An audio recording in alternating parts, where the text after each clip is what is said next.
Hey everyone, welcome to this episode. We have a very fun one planned for you guys today. This week, I'm actually off with my kiddos all week, doing a whole slew of things between camping and stopping at different resorts and having some quality one-on-one time. So with that being said, I am out of the office this week, and we decided to play a replay episode this week of one of my favorite, but probably one of the most powerful episodes we've done on the podcast when it comes to content and messaging and all that stuff. And so this episode is about how to use story, metaphor, and analogies to teach inside of your content. Now, if you know me, then you know that I believe that doing tutorials over and over and over again and all how-to content over and over and over again is one of the ways to not make sales. And so the question now becomes is, well, how do we teach and how do we educate in a way that's engaging like a TED Talk? And this episode breaks down one of the biggest elements, which is story and analogy and metaphor. In other words, we teach concepts. So this episode, again, is incredibly powerful. I hope you enjoy it. And I can't wait to get back to you guys next week with a brand new episode. All right, let's play it. Hi, I'm Brandon Lucero, and you're about to experience the new way to thrive in business, entrepreneurship, and life by leaning into who you are, what you love, and standing up for what you want to create. Get ready, because this is where we go against the grain, say no to outdated society norms, and we say yes to change in order to create a happier, more fulfilled world. Welcome to the New Generation Entrepreneur Podcast. Hello, ladies and gentlemen. Welcome back to another episode of the New Generation Entrepreneur Podcast. Today's episode is recorded at night. It is a Thursday night for me, and decided to just record an episode. So if you're watching on YouTube, that's why the shadows are a little harsh. Got no natural light, all artificial light. And it's not really a well-lit room. So anyways, if you're here listening on the podcast, you probably won't notice the difference. So with that being said, today what we're going to do is we're going to talk about the art of teaching using metaphor, story, and examples. And the reason why I wanted to talk about this today is because I just hosted a 2-day workshop all about launch messaging. So it's a free workshop that we run from time to time, all about how to dial in your messaging for launching or how to do it with launches. And there's 3 main elements that you want to use. And one of them is something we call backing it up. So when we teach, we want to back up our teachings. And there's a reason why this is really important. One of the things I like to tell people, or I do on these workshops, is that one of the ways I started making more money and growing the business was just simply by becoming a better teacher. And when I became a better teacher, I started to be able to learn how to create demand, how to make my teachings flow more, how to make people understand it, visualize it, they can see it. I think a lot of times we run into problems because we want to deliver information and we teach and we give out all of this stuff. One of the things I always say, and I know other people say it too, is, well, when you do that, you risk overwhelming your audience. And if we go one layer deeper, it's not that we're really overwhelming our audience. I mean, we are, but what we're doing is we're making a distortion, or I think distortion is the right way, in their head of how to actually integrate. It's a problem of integration. So when you overwhelm them, they don't see how they can go from point A to point Z. And so becoming a better teacher is understanding where your audience is, how they're going to process it, what they're going to be thinking. How do you teach and get them to understand that it makes sense, and how do they integrate it in their head visually as they move forward? So one of the reasons why this is so important is because if your teachings are something that is a little new or different, or goes against the grain, or, whatever it may be, or even if it's just a complex issue, if that's what it is, even if it's just a complex issue,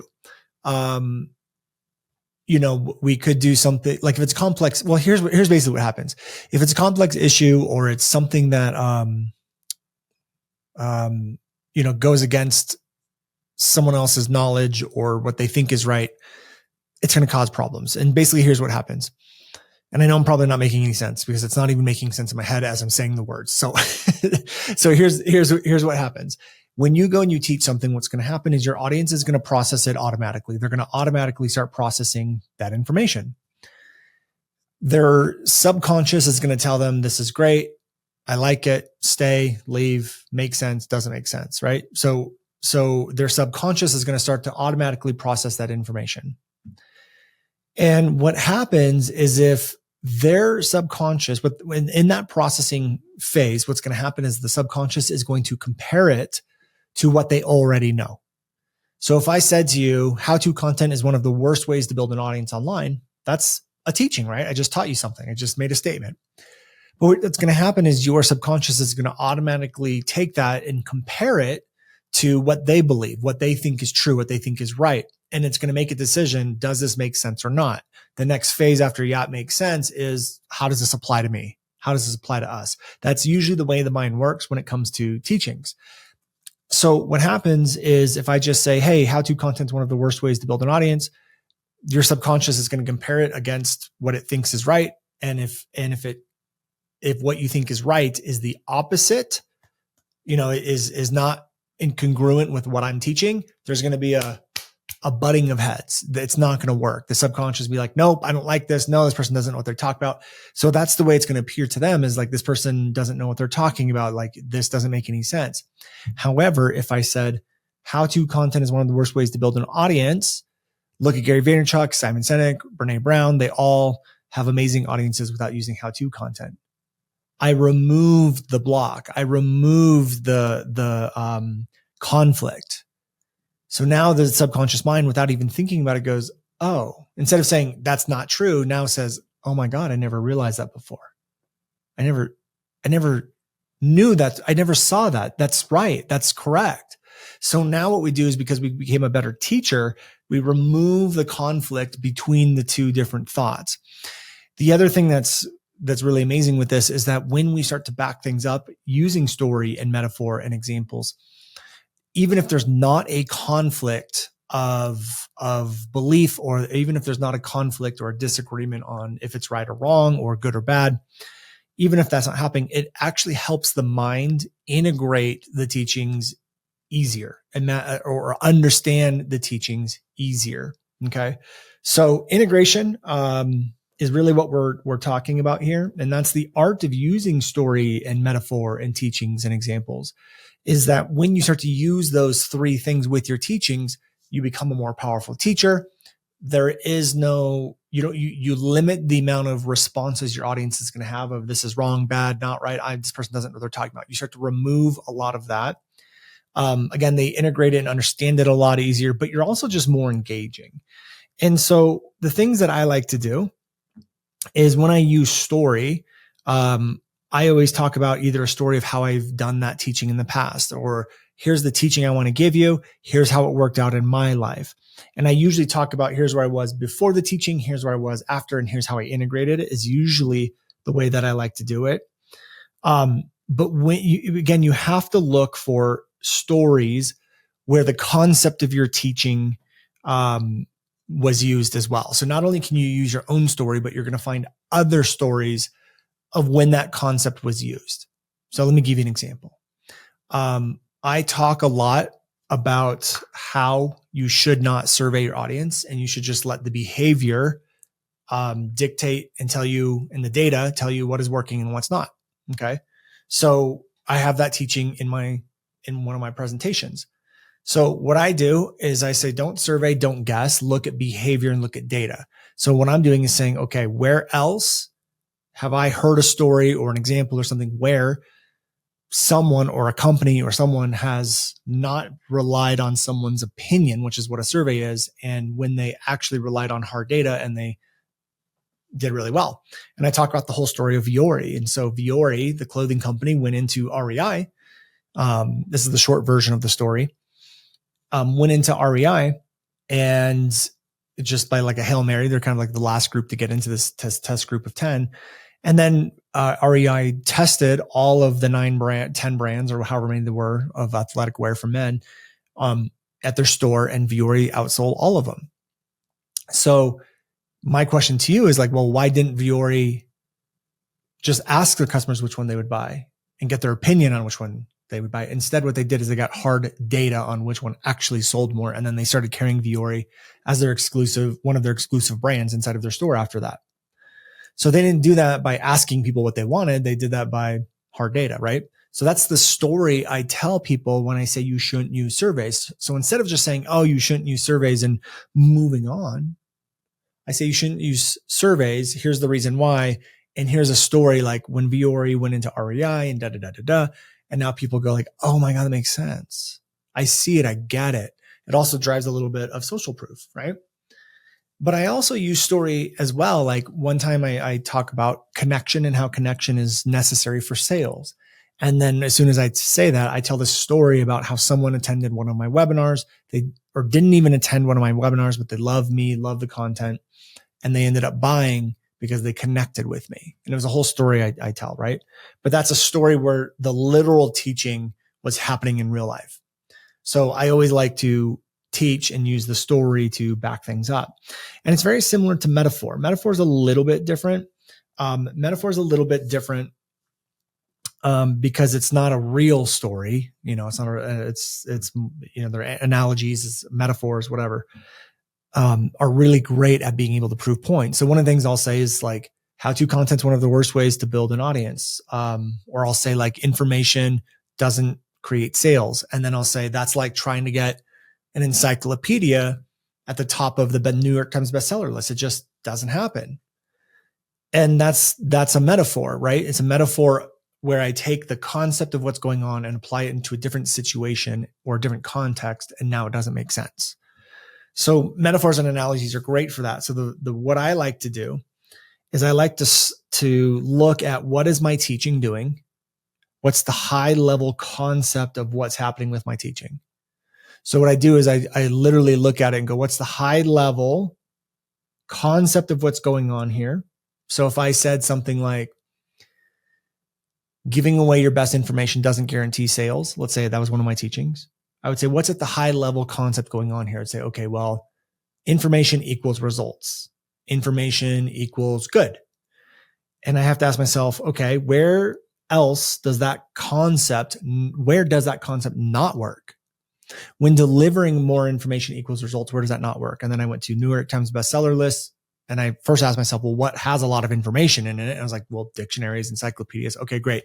Encyclopedia, it's a book. What did we try to do with books? New York Times bestseller list. I'm like, okay, great. And so now, because I took the high level concept, applied it to a different context, it shows the flaws in the logic. Now people go like, oh yeah, I guess that is kind of like that. And then I'll even go further and I'll say like, well, what do the best New York Times bestsellers do? What do they all have? Perspective shifting content that connects, talking about beliefs. They get you to see things differently, shift your perspective. People go, oh my gosh, yeah, that's true. So it shows the truth in my teachings while showing the flaws in the older belief or teaching. Hopefully that makes sense. So metaphors and analogies are a great way to also back up your teachings. Again, what backing up does is it allows you to get the subconscious mind to go like, yes, I understand that. That makes sense. Okay, got it. Okay. And then the other one is just using examples. So if you can find people that have the social proof. So like I like using people like Gary Vaynerchuk, Brene Brown, Simon Sinek, Mel Robbins, because they are all examples of people who don't do the stuff that I teach, right? Or sorry, they do the stuff that I teach. They don't do the old stuff like how-to content and things like that. So they're the perfect counterexample. So every time I teach, I'm using them in my teachings. Now, you have to understand also, this is really, really powerful. Even if your teachings are not statements, like I know a lot of the examples I was giving are statements like how-to content's not the best way. Information doesn't sell. However, you can use them with normal teachings too. Okay. So if you're going to, like, let's just say you are going to do a tutorial or something like that, or teach something. For example, for me, if I wanted to create a video and it was titled how to create engaging content, and step number 1 was like how to create a title, I would say, okay, here's how to create a really effective title. We want to start with the identity. So how course creators, and then the benefit, are creating engaging content, and then the pain point, without spending a lot of time or in only 5 minutes. So I have 3 different triggers in there: the identity, the benefit, and the pain. So how course creators can create engaging content in 5 minutes or less. So I might teach that on a webinar, let's say, right? So like, let's say, here's the process, here's the steps, here's how you create an effective title. Okay. That's an actual teaching. It is more or less a tutorial or a step-by-step sort of formula or process or whatever. There's structure to it. It's not a statement. It's an actual, just here's how you do it. So what I would do is I would probably in that case use an example. I would say, here's an example of one of Gary Vaynerchuk's, and I would go through his videos or someone's videos that has a lot of views. And I would say, who used this formula, and say, here's the video here, here, and here, all over 1 million views. What do they have? They have the identity, they have the benefit, and then they have the pain. Here you go, here you go, here you go. Example, example, example. Now the subconscious mind goes, oh my God, I can see it live in action. I get it. I can do this. And obviously it's working because these people are getting the results. So now you have a much more effective teaching going on because you use that example. So they can happen, again, they can happen in your normal, everyday, standard, traditional teachings. They can happen in your statement teachings, your thought reversal teachings, whatever you want them to be. But again, what most people do is they don't ever use those things. I almost look at myself as a lawyer trying to prove that what I'm teaching you actually works. I'm not just going to assume that you're going to believe me because, I'm the person talking. I want to make sure that you understand it. I want to make sure that I prove it. I want to make sure that your subconscious, I'm not fighting your subconscious. I'm helping your subconscious, building a deeper understanding with your subconscious. That's what we're trying to do here. So hopefully this was, I know it's a shorter episode. Hopefully it was very value adding for you guys, brought some clarity for you. This is one of the ways I just become a better teacher, make more powerful presentations, launches, webinars, all of that stuff, live launches, everything by using these concepts. Now, when you watch one of our trainings, you'll notice I use them all the time. So in our 2-day workshop that we did, it's maybe two hours of training, an hour each day. I probably use like 9 different elements like that. The examples, the metaphors, the analogies, and the stories use a lot over those 9 days. And so as I start to teach, I start to become more effective because I'm using these all over the place. So hopefully this makes sense. Hopefully you guys liked it. And if you did, leave us a review on iTunes. I'd be so grateful for that. Thank you for tuning in. We'll see you next week. Hey guys, thank you so much for checking out another episode of the New Generation Entrepreneur Podcast. If you enjoyed this episode, go below, hit the subscribe button, and make sure you click on that bell icon and get notified every time we drop a new episode. Now, if you're looking for the show notes, we have them linked underneath this video, as well as our social media handles and some links to free training and offers that we drop from time to time to help you guys even further. So go check those out if you're interested. And thank you so much for tuning in to the New Generation Entrepreneur Podcast.